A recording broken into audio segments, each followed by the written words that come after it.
Just here with Simon Tomsit, and he's up a tree. Today we're building an auger buzzard nest.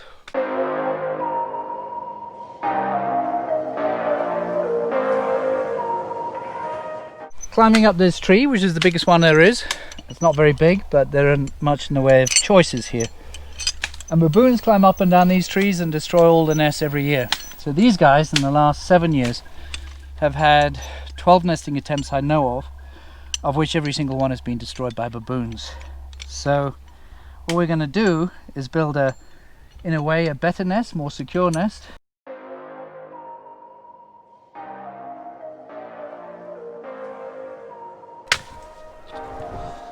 So yeah, Matu is doing a great job cutting wood. I'm about to join him.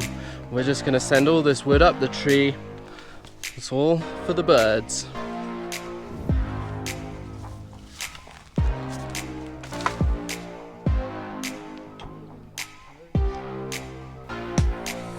This is our second day here actually.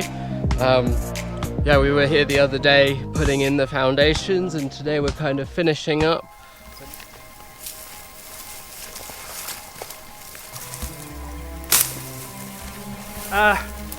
There's one very important tip, and I'm not kidding, when you're walking around here.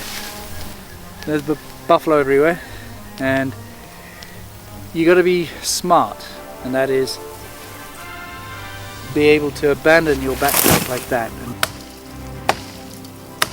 I'm going to fire this up with just a good old catapult, and you'll notice I'm holding the end of the line in my bare foot, and one of the reasons I go barefoot. Anyway.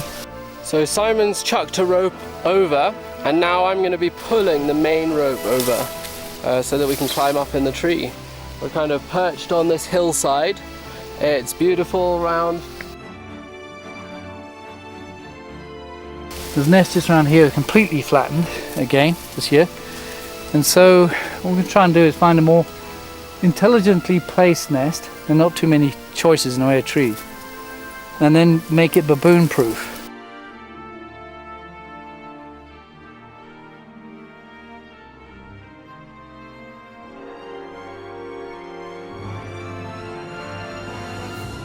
Well, that was good, quite successful, and thanks to my Faso Mike, and you must subscribe, we've been able to build a little bit of a nest platform up there, but it's getting dark and need to go back home, which is just down there, and then start again tomorrow. And the auger buzzards have been actually sitting in the tree right there looking at us making the nest. It was a good day. This is a rather more primitive way of climbing into a really quite thick bush. I don't like using a chest harness because you get all jammed up here with branches, so I kind of like being a bit more free of the thing. But this really is a very small tree. But that said, even if you're 10 feet off the ground, you need to make sure everything is safe.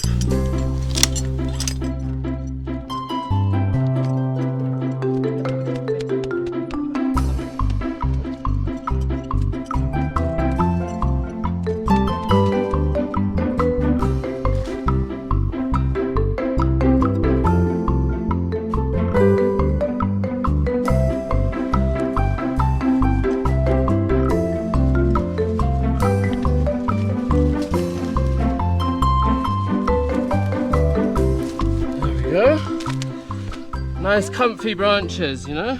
It'd be nice to sleep on, wouldn't it? We've done this before. I've done this for many years, and always been very gratifying to see the birds come and breed and finally have a successful season. So you may be asking, oh, but it's nature taking course. The baboons, they do that. Well, that's true, but the numbers of baboons on a lot of conservancies and protected areas are artificially high. One of the reasons they're very high here is that there's lots of cactus, which is an exotic, and being planted as hedges and fences, and that also means that the baboons can proliferate because they eat the cactus. So if you provide literally millions of tons of extra biomass for the baboons, you're going to be having huge numbers of baboons. And there's nothing really here to control them. Leopards, everybody says. a big controlling thing, but they're not really that important. Fact is, food is, and now we're providing safe sanctuary in all these pylons because they roost in the pylons, so they're not going to get predated. And it's a human environment now, as are all protected areas. So baboons are very crafty and they like living next to people, whereas eagles and other animals don't. Such a cool view up here. Beautiful, looking over Soysambu. That's where we are at the moment.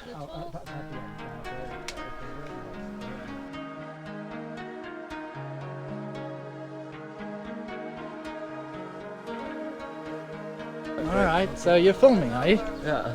Good. Well, what we've got is a nest.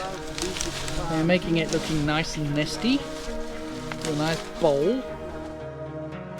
If you want to keep critically endangered birds of prey, you got to do something. And this is one of the actions you can do. Anybody can do this really. And just provide them artificial nest sites and secure nest sites. And next thing you know, you got yourself baby auger buzzards.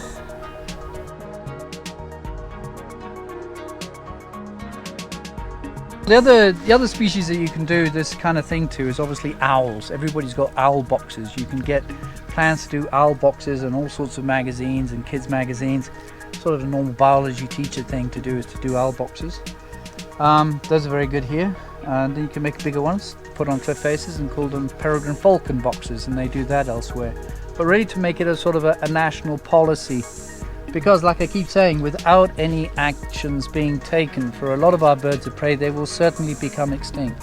Many of our species are threatened, endangered, critically endangered, and when you get to those, IUCN categories, it obliges actions. You can do this in your back garden and end up making a big contribution. But this shouldn't just be one at a time. This should be done 10,000 times over. And that really is the level of our crisis here. We're in a wonderful conservancy, but we're only a tiny percentage of what Kenya is. And we really need to make sure that people and birds of prey get to live side by side, enjoy one another. And this is sort of an action thing, and there are very few actions that citizens can do to make a difference. Look us up, Kenya Bird of Prey Trust.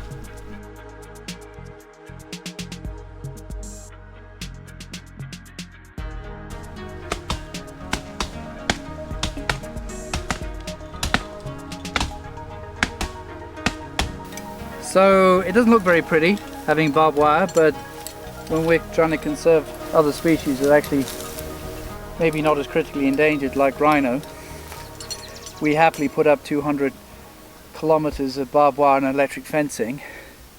And that's the reality of conservation today. It's trying to get people to really understand that it isn't just black rhinos. Birds of prey need the same level of conservation action. And this, as unsightly as it looks, is just one tree, and will give these birds a chance. If you're concerned about the thorns, do look around you. All the other trees around here have got thorns on them as well. So yeah, let's just give them a chance.